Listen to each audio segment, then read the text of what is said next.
روزے کی حالت کے اندر حیض شروع ہو جانے کی وجہ سے کھانے پینے کا حکم۔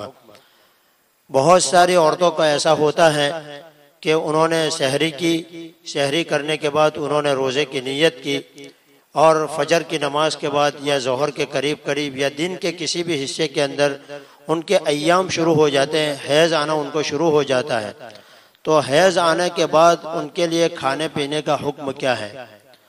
تو خاص طور پر عورتوں کے اندر یہ بات بہت شدت کے ساتھ سنی جاتی ہے کہ اگرچہ حیض آ جائے اس کے بعد بھی وہ کھانا پینا نہیں کر سکتی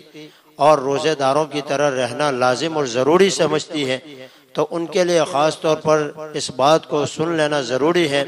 کہ حیض کے شروع ہو جانے کے بعد آپ لوگوں کے لیے یعنی عورتوں کے لیے روزے داروں کی طرح بھوکا پیاسا رہنا یہ ناجائز ہے۔ فقہائے کرام نے اس کو جائز نہیں لکھا ہے، بلکہ آپ کو حکم ہے کہ شریعت مطہرہ نے حیض کے اندر روزے رکھنے کو حرام قرار دیا اور حرام کی مشابہت اختیار کرنا بھی حرام ہے۔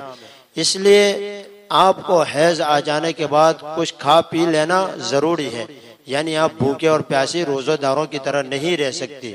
اس لیے عورتیں خاص طور پر اس بات کا خیال رکھیں کہ حیض کی حالت میں وہ جو کھانے پینے کو پسند نہیں کرتی اور روزے داروں کی طرح بھوکا پیاسا رہنے کو ضروری سمجھتی ہے، تو ان کے لیے خاص طور پر یہ مسئلہ سمجھنا ضروری ہے کہ حیض کی حالت کے اندر روزے داروں کی طرح بھوکا اور پیاسا رہنا ان کے لیے جائز نہیں ہے، بلکہ ان کو کچھ کھا پی لینا ضروری ہے، اس لیے کہ حیض کی حالت کے اندر روزہ رکھنا حرام ہے اور حرام کی مشابہت اختیار کرنا بھی حرام ہے۔ البتہ اس کے برعکس اگر کسی عورت کو حیض کے دن جاری تھے، چل رہے تھے، لیکن